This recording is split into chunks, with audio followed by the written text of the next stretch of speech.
Hello, traders. FX Pip Collector here. Today is Thursday, July 31st, and this is my analysis for the Euro US dollar, and we are on the 4-hour time frame to start with.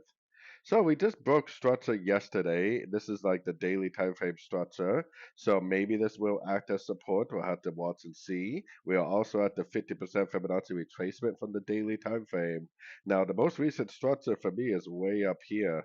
So that means price would have to take out this high right here for me to know that this whole wave down is over.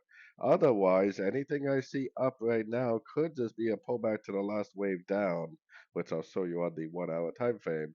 So because our most recent structure is way up here, we kind of need to assume that anything we see to the upside is a correction or a pullback to the last 5 waves down.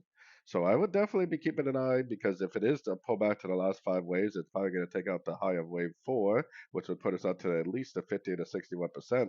If it goes up to one of those levels in a 3-wave pullback and then rejects, makes an engulfing move to the downside at a fib level, then I would definitely take it as a short.